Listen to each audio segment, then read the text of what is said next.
مائدہ میں اللہ نے جو جو چیزیں کھانے کی ہم پر حرام ہیں وہ بیان کی.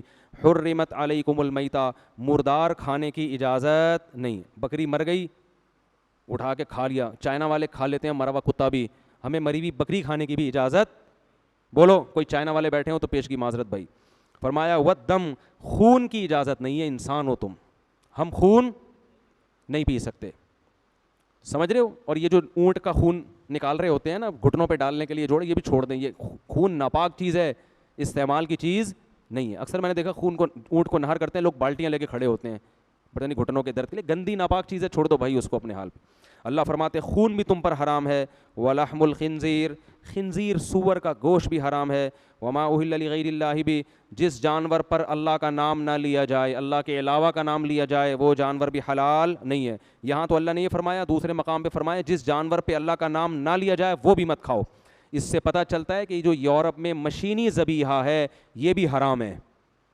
نئے نئے مفتی مارکیٹ میں آ رہے ہیں, ہر حرام کو نہ کچھ گھما پھرا کے حلال کر کے کھا جاتے ہیں. امریکہ میں, فرانس میں, آسٹریلیا میں آپ کو جدید مفتی ملیں گے غامدی صاحب جیسے, وہ کہتے ہیں کوئی بات نہیں, مشین پہ اللہ اکبر چل رہا ہے نا تو چکن ذبح ہو رہی ہے تو اللہ کا نام تو ہو گیا. جب قرآن کہتا ہے نا اللہ کا نام, اس سے مراد کوئی بندہ ہو پراپر طریقے سے اللہ کا نام لے, کیسٹ نہیں اس سے مراد ہے. اب بتاؤ ٹیپ ریکارڈ یہاں رکھ کے چلے جاؤ آپ, میں تراویح پڑھا رہا ہوں نا تو میں اپنی آواز میں قرآن پڑھ کے ٹیپ چلا کے چلا جاؤں تو نماز ہو جائے گی ہے بھائی؟ او بھائی بندہ کھڑا ہو آگے, ٹھیک ہے نا, بندہ کھڑا ہو. اسی طرح یہ جو عرب ملکوں میں ایک اذان ہوتی ہے, باقی تمام مسجدوں میں ریکارڈنگ چلتی ہے, یعنی وہ تمام مسجدوں سے نشر ہوتی ہے. مجھے اس پر بھی اطمینان نہیں ہے. اذان شاعر اسلام میں سے ہے, ہر نماز کے لیے پراپر طریقے سے مؤذن کو حکم ہے کہ وہ اذان دے. انہوں نے شارٹ کٹ راستہ نکالا ہوا ہے, ایک اذان ہوگی وہی ہر مسجد سے نشر ہوگی. یہ مزیداری والا کام نہیں ہے, پراپر اذان ہونی چاہیے بھائی, ہر مسجد میں ایک مؤذن ہوگا جو لوگوں کو نماز کے لیے بلائے گا. تو مشینی ذبیحہ حلال نہیں. اللہ نے فرمایا کہ وہ جانور جس پر پراپر طریقے سے اللہ کا نام لیا جائے. یہ جو مرغی والے گھٹکے منہ میں رکھ کے بیٹھے ہوئے ہوتے ہیں, ان کو بولا کرو گھٹکا تھوک کے ذرا اس پہ اللہ کا نام لو مرغی ذبح کرتے ہوئے. اکثر بہت دفعہ میں نے دیکھا ہے اللہ کا نام نہیں لیتے, وہ بس مرغیاں ذبح کر رہے ہیں, منہ سے ان کو گھٹکے کے پیسے خرچ ہوئے ہیں نا تو وہ منہ سے نکالیں گے نہیں وہ. تو ان کو ٹریس کیا کریں, کیونکہ اگر جانور پر جان کر اللہ کا نام چھوڑ دیا وہ جانور کیا ہے؟ مردار ہے. تو یورپ میں, امریکہ میں, ان ملکوں میں جب رہیں تو مشینی ذبیحہ مت کھایا کریں. لوگ مجھ سے یہ کہتے ہیں کہ بھائی ضرورت ہے, مجبوری ہے, کیا کریں؟ بھائی مجبوری, قرآن نے جس مجبوری کو مجبوری کہا ہے نا وہ مجبوری ہے کہ جب آپ بھوک سے مرنے لگیں اور آپ کے پاس, آپ کو یقین ہو کہ اب ایک لقمہ نہیں کھایا تو مر جاؤں گا میں. تو جب ایسی کنڈیشن آ جائے نا کہ ریگستان میں کہیں صحرا میں پڑے ہوئے روح نکل رہی ہے, تو پھر جو ملے, کتا بھی ملے منہ میں آ کے ڈال دیا جائے گا آپ کے, وہ جائز ہو جائے گا آپ کے لیے.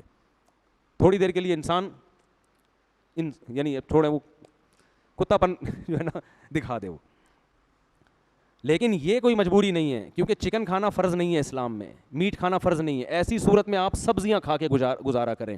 سمجھتے ہیں کہ نہیں سمجھتے؟ تو حرام کو بڑی ڈھٹائی کے ساتھ لوگ وہاں جا کے کھا لیتے ہیں کہ یار کیا کریں. ایکچولی ہمارے ایک رشتہ دار گئے وہاں لندن میں نے کہا وہاں تو چکن بڑی مشکل سے ملتی ہے. اس وقت تو بہت مشکل تھی. انہوں نے کہا یار ہم احتیاط کرتے تھے, اب جس حد تک ہو سکتی تھی, اگر نہیں ہوتی تو پھر کھا لیتے, اب کیا کرتے. ایسا تھوڑی ہے بھائی, اللہ نے اجازت نہیں دی ہے. تو جس جانور پر اللہ کا نام نہ لیا جائے وہ سور کی طرح کیا ہے؟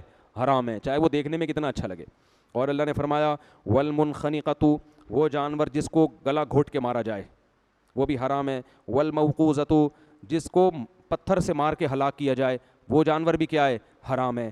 اسی وجہ سے بر صغیر کے علماء کہتے ہیں کہ گولی کا شکار بھی حلال نہیں ہے اس آیت کی روشنی میں, کیونکہ قرآن کہہ رہا ہے موقوذہ, جس چیز کو پتھر سے مار کے ہلاک کیا جائے وہ کیا ہے؟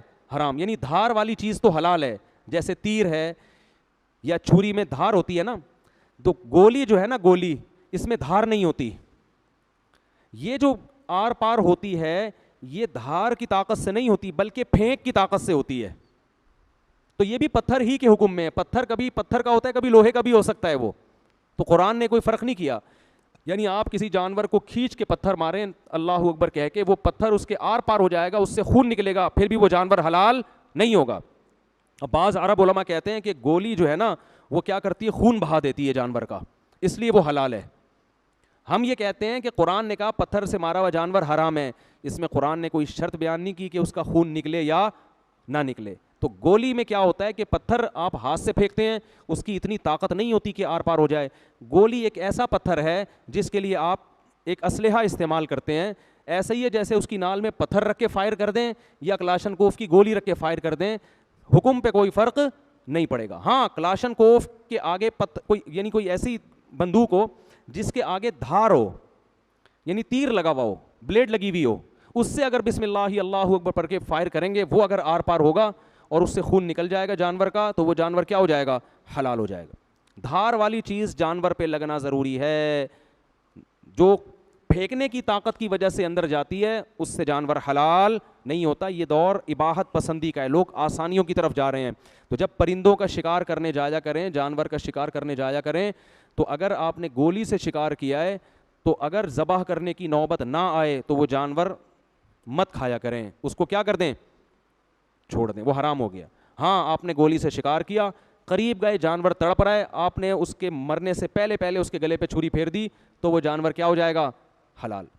ہاں یہ ضرور ہے کہ اگر آپ نے گولی کے بجائے تیر سے شکار کیا، ارطغرل کے ڈرامے دیکھ دیکھ کے آپ کو تیر اندازی کا شوق پیدا ہو گیا، تیر سے اب مزہ بھی تیر کا ہے، ایسا شوں کر کے جاتا ہے، یا آپ کے پاس کوئی ایسی بندوق ہے جس کے آگے تیر لگا ہوا ہے، یا ایسی گولی لگی ہوئی ہے جس کے آگے بلیڈ ہے، جس کے آگے کیا ہے؟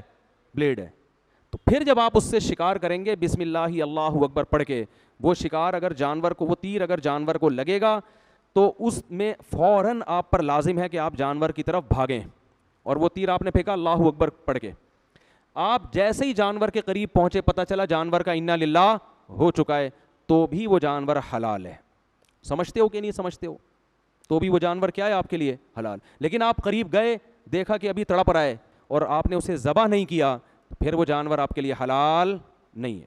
تو یہ حکام سمجھ لیں. والمتردیۃ، وہ جانور جو پہاڑی سے گر کے ہلاک ہو وہ بھی، والنطیحۃ، ایک جانور نے دوسرے جانور کو مار کے ہلاک کر دیا وہ بھی حرام ہے. میں جب ساؤتھ ادھر تنزانیہ میں تھا تو وہاں پتہ ہے کیا ہوتا ہے؟ شیر آتا ہے نا، کسی زیبرے کا شکار کیا اس نے، اسے گرا دیا، تو وہاں مسائی قوم کے لوگ کیا کرتے ہیں؟ ڈنڈے لے کے آتے ہیں، شیر کو مار کے بھگاتے ہیں، اور وہ اس کا زیبرا یا جو بھی ہرن ویرن گرایا وہ کھینچ وہ لے جاتے ہیں. اس وقت مجھے اندازہ ہوا کہ اسلام نے کیسے پیارے احکام دیے ہیں یار. اسلام کہہ رہے جانور کا شکار تم بولو نہیں کھا سکتے. اب بظاہر اس حکم کی حکمت سمجھ میں نہیں آتی، بھائی شیر نے تو دانتوں سے پکڑ کے خون بھی بہا دیا نا، گویا ذبح ہی کر دیا. اللہ کہہ رہے نہیں، یہ انسانیت کے لیے گری ہوئی حرکت ہے. یہ بہت وہاں دیکھ کے لگ رہا تھا یار تم انسان ہو یا کتے ہو، کیا کر رہے ہو؟ یہ شیر نے اپنے لیے شکار کیا ہے، وہ جانور مرا ہوا ہے اور آپ اسے گھسیٹ کے ہے بھائی لا کے کھا رہے ہو. بہت گھٹیا حرکت لگ رہی تھی. اس وقت میں کہہ رہا تھا الحمدللہ الذی علی نعمت الاسلام، تمام تعریفیں اس اللہ کے لیے جس نے ہمیں کیا بنایا؟ مسلمان. یہ بہت اخلاق سے گری ہوئی حرکت لگتی ہے. تو یہ بھی نہ کیا کریں کہ جانور نے کاٹا ہوا ہے ٹھیک ہے اور آپ اٹھا کے لے. بلی نے کبوتر پکڑ کے دبوچا مارا، آپ نے گواڑے بلی کو بھگا کے کبوتر کھانا شروع کر دیا آپ نے. سبحان اللہ. تو فرمایا وما ذبح علی النصب، جو مزاروں پہ بکرے ذبح ہوتے ہیں اللہ فرماتے ہیں وہ بھی مت کھایا کرو. لنگر کے نام پہ وہ بزرگوں کی تقرب کے لیے جانور ذبح ہو رہے ہوتے ہیں، اس کو بھی ہمیں کھانے کی اجازت نہیں ہے. یہ جو مزاروں پہ جا کے کھا رہے ہیں نا لوگ، وہاں بکرے کٹ رہے ہوتے ہیں، یہ شرک، یہ بھی شرک ہے نا، اس بزرگ کے لیے کٹ رہے ہوتے ہیں، یہ بھی کھانے کی اجازت نہیں ہے. اور اللہ نے فرمایا کہ ہاں تم جو کتوں کے ذریعے شکار کرتے ہو وہ شکار اللہ نے تمہارے لیے حلال کر دیا ہے، بشرطے کہ کتا سدھایا ہوا ہو. کوئی بھی جانور جس کو آپ نے سدھا دیا، سکھا دیا، اتنا ٹرین کر دیا کہ اب وہ اپنے لیے شکار نہیں کر رہا بلکہ کس کے لیے کر رہا ہے؟ آپ کے لیے کر رہا ہے. تو اللہ فرماتے ہیں کہ بسم اللہ پڑھ کے اگر وہ جانور کو تم نے چھوڑا ہے جنگل میں اور وہ جانور تمہارے لیے شکار کر کے لاتا ہے تو تمہیں وہ شکار کھانا جائز ہے، کیونکہ اس نے اپنے لیے نہیں کیا. تو یہ کتے یا کوئی بھی جانور جس کو سدھا لیا گیا ہو نا، اس میں یہ اصول ہے. کتوں کو بھی سکھایا جاتا ہے، بعض کو شکار سکھایا جاتا ہے، بہت سارے جانوروں کو. تو کتے کا حکم یہ ہے کہ اگر آپ نے اس کو شکار سکھا دیا، آپ نے جانور پر بسم اللہ اللہ اکبر پڑھ کے کتا چھوڑا، کتا اسپیڈ میں تگڑ تگڑ تگڑ تگڑ جا رہا ہے بھائی، اور اس نے جا کے ہرن کو اڑنگی دے کے گرایا، تو آپ پر لازم ہے کہ آپ بھی اپنی اسپیڈ کتے کے قریب قریب بولو کر لیں. اب جب آپ وہاں گئے, کتے نے گرا دیا, اگر کتے نے اس میں سے ایک نوالا بھی کھا لیا تو اب وہ آپ کے لیے جانور حلال بولو نہیں ہے, کیونکہ اس کا مطلب یہ کتے نے کتا پن کیا اس دفعہ, یہ اس نے آپ کے لیے نہیں بلکہ بولو بھائی یہ ابھی صحیح طرح سیکھا ہی نہیں ہے. خود اگر ایک نوالا بھی کھا لیا نا تو یہ کتے نے کیا کیا اس دفعہ, کتا پن دکھایا پورا, ٹھیک ہے, اب یہ سیکھا نہیں ہے. تو اگر اس نے نہیں کھایا, آپ کے لیے پکڑا ہوا ہے, تو اگر وہ مر بھی گیا نا اس دوران شکار, تو وہ بھی آپ کے لیے کیا ہے, حلال ہے. اس لیے کہ کتے کے جو نوکیلے دانت ہیں وہ تیر ہی سمجھے جائیں گے. گویا کتا آپ نے پھینکا ہے تو تیر پھینکنے کا یہ بھی طریقہ ہے, ٹھیک ہے نا, یہ بھی جانور آپ کا ایک آلے کے طور پہ کام کر رہا ہے. تو کتے نے جو دانتوں سے اس کو پکڑ لیا تو یہ جانور کس کے آئے, لیکن یہ ضروری ہے کہ آپ کے پہنچنے سے پہلے جانور مر چکا ہو. اگر آپ قریب گئے اور جانور زندہ تھا تو پھر آپ پر فوراً اس کو ذبح کرنا لازم ہے. ذبح نہیں کیا تو پھر یہ حلال نہیں ہوگا. سمجھتے ہو کہ نہیں سمجھتے؟ بعض کبھی یہی, بعض کے بارے میں علماء کہتے ہیں کہ اگر بعض نے تھوڑا سا اس میں سے خود بھی کھا لیا تو بھی وہ حلال ہے, کیونکہ بعض کو اتنا ٹرین کرنا ممکن ہی نہیں ہے کہ وہ ایک نوالا بھی نہ کھائے, کیونکہ کتے کو تو چترول لگتے ہیں تو سمجھ جاتا ہے, بعض کو 2-3 چترول لگ گئے تو مر جائے گا بیچارہ, ٹھیک ہے نا. تو وہاں ضرورت کی وجہ سے اتنی گنجائش ہے اس کی. یہ کچھ احکام